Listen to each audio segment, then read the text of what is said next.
pec minor was a muscle that originated on ribs 3, 4, and 5 and inserted onto the coracoid process of the scapula.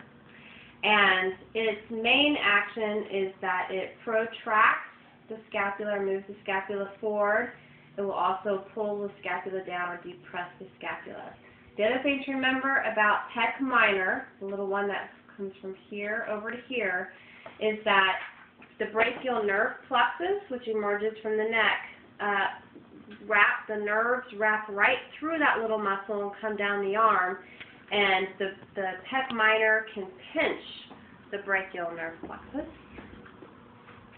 The other muscle that we had gone through is latissimus dorsi.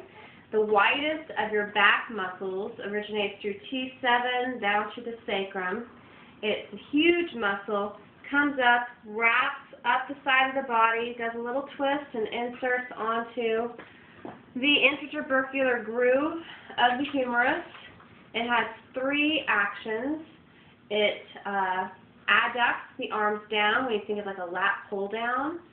It extends the arms back, and then it medially rotates the arms in. Okay?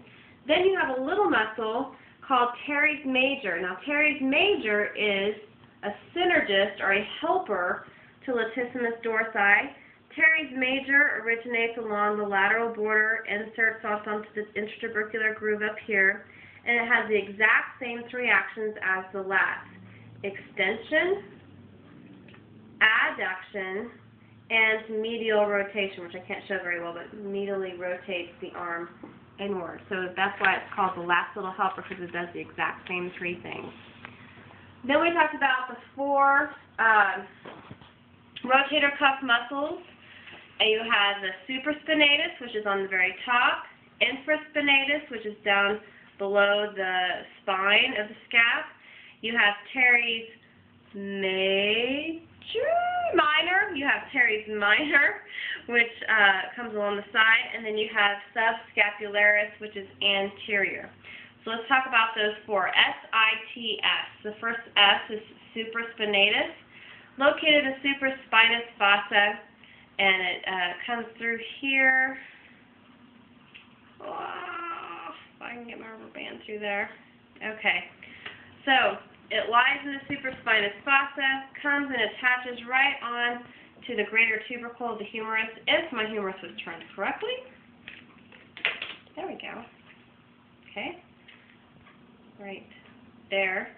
And its action is abduction of the humerus. It pulls it straight up. Supraspinatus is the only rotator cuff muscle that doesn't rotate one way or the other. The other 3 rotator cuff muscles rotate the shoulder either medially or laterally. Infraspinatus is the muscle that is on the infraspinous fossa, inserts onto the greater tubercle, and will laterally rotate the humerus. Teres minor is on the lateral border, is up onto the lesser tubercle, and will laterally rotate as well as adduct the arm. And then subscapularis, you can think of a subway, is like down below. Subscapularis is underneath the scapula, or you can think about on the anterior side of the scapula, in the subscapular fossa. It emerges out this way and it inserts onto the front part of the lesser tubercle, and will medially rotate the arms, or rotate the arms inwards like that. So you have a medial rotation by subscapularis. You have just simply an abduction by supraspinatus, and you have a lateral rotation by both infraspinatus and teres minor. So that takes care of the 4 rotator cuff muscles. Then we have the deltoid muscle, which originates along the lateral part of the spine, the acromion, and the lateral part of the clavicle. And it caps the top of the shoulder, inserts onto the deltoid tuberosity. Its muscle fibers will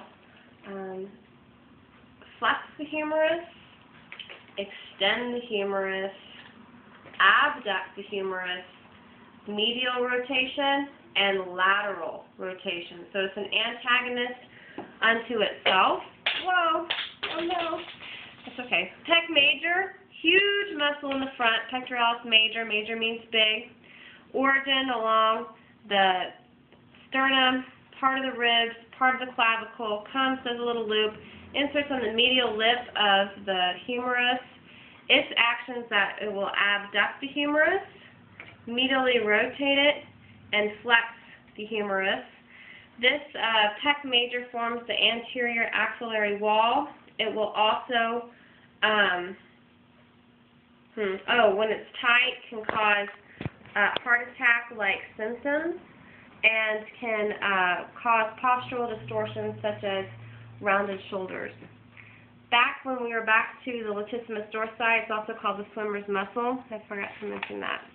Last one, coracobrachialis. Coracobrachialis originates on the coracoid process right here and comes down and inserts onto the brachium, the middle shaft of the brachium. This muscle, because it crosses the front of the shoulder joint, will flex the humerus, and it will also adduct the humerus down. It's named for its location, coracobrachialis, coracoid process, brachial region. Okay.